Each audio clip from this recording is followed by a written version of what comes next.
আলহামদুলিল্লাহ, দীর্ঘ 9 দিন 10 দিন অসুস্থ থাকার পরে মহান রাব্বুল আলামিন সুস্থ করে আবারও আপনাদের মাঝে ফিরিয়ে দিয়েছে। প্রিয় দর্শক, আসার তৌফিক দিয়েছেন, সেজন্য মহান রাব্বুল আলামিনের দরবারে অগণিত শুকরিয়া আদায় করছি। আলহামদুলিল্লাহ। তো যার যেই কাজ দেখি, আসলে আজকে আবার আসলাম। শরীরে এখনো মোটামুটি অসুস্থতার ক্লান্তি লগ্নে ভুগছে। তো কোনো মানুষকে যদি পাই অসহায়, যারা অনাথ মানুষ আছে, অনাহারী, দেখি দু একজন পাইলে তাদেরকে খাবার দেওয়ার চেষ্টা করবে ইনশাআল্লাহ, যদি মহান রাব্বুল আলামিন তৌফিক দেয়। তো দেখি খুঁজে একটু কাউকে পাই কিনা।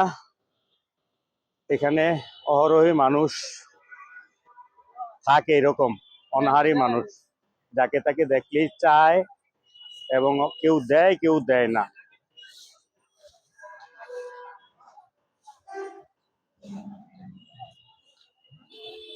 প্রিয় দর্শক, অবশেষে আমরা একজন অনাহারী মানুষ পেয়েই গেছি। অবশ্য এই যে ছেলেটা হয়তো রাত্রে ঘুমাইছে, এখন প্রায় 10টা বাজে দিনের। তো কখন ঘুম থেকে উঠে সেটা জানি না। তো আমি চেষ্টা করব তার ঘুম না ভাঙ্গিয়েই, সে যতক্ষণ পর্যন্ত ঘুমাবে, কতক্ষণ ঘুমাবে তা তো আর আমি জানি না।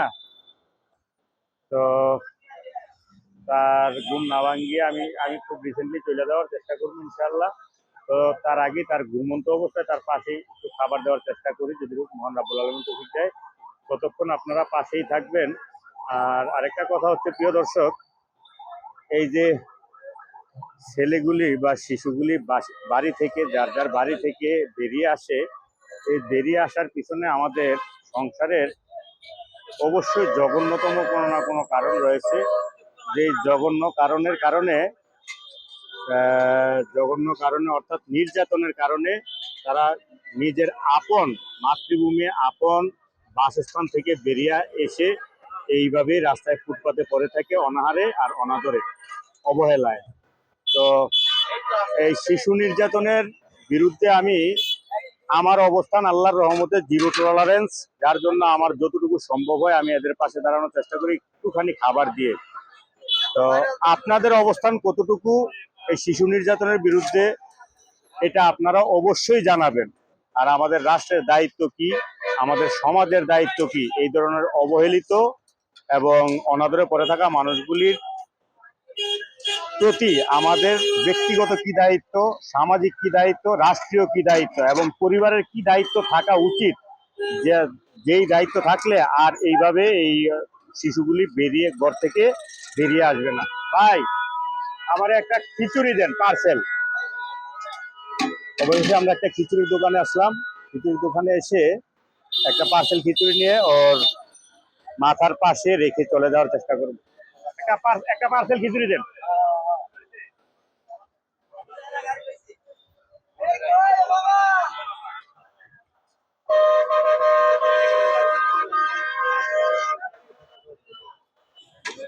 একটু দ্রুত দিয়ে।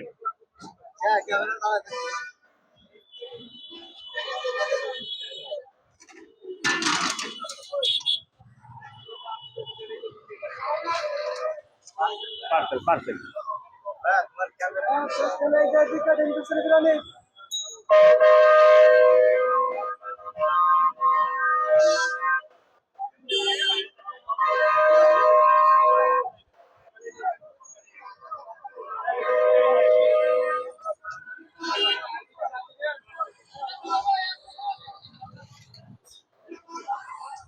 রাইসটা একটু বাড়িয়ে দিন ভাই। হ্যাঁ, ডিম খিচুড়ি।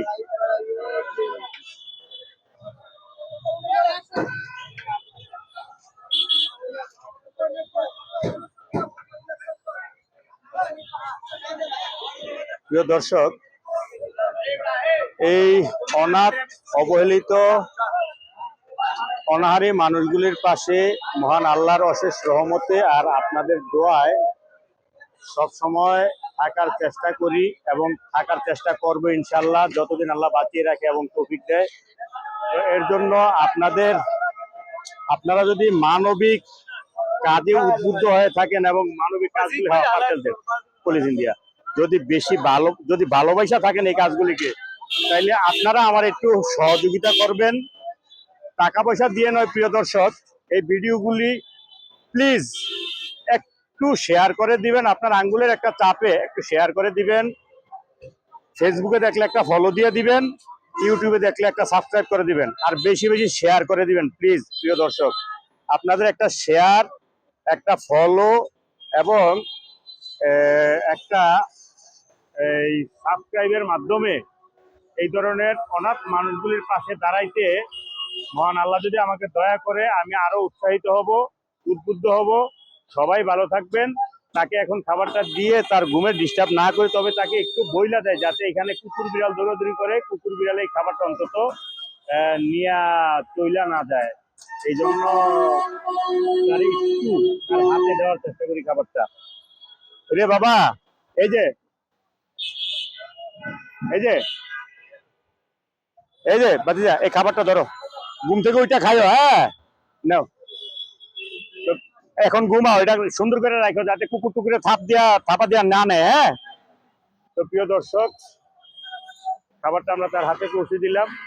যদি ভালো লাগে মানবিক ভিডিওগুলি, আবারও বলতেছি, আপনাদের এই আঙ্গুলের একটা চাপের কারণে মহান আল্লাহ অশেষ দয়া করলে এই ধরনের আরো অসহায় মানুষ অন্তত প্রতিদিন 2-4 জন আমার কাছ থেকে খাবার পেতে পারে। তো একটু বেশি বেশি শেয়ার করবেন, আর ফেসবুকে দেখলে ফলো দিবেন, ইউটিউবে দেখলে সাবস্ক্রাইব করবেন। অবশেষে মহান রাব্বুল আলামিনের সমগ্র সৃষ্টির জন্য এবং অনাথ মানুষগুলির জন্য মঙ্গল কামনা করে আজকের জন্য এখানেই বিদায় নিচ্ছি। আল্লাহ হাফেজ, আসসালামু আলাইকুম।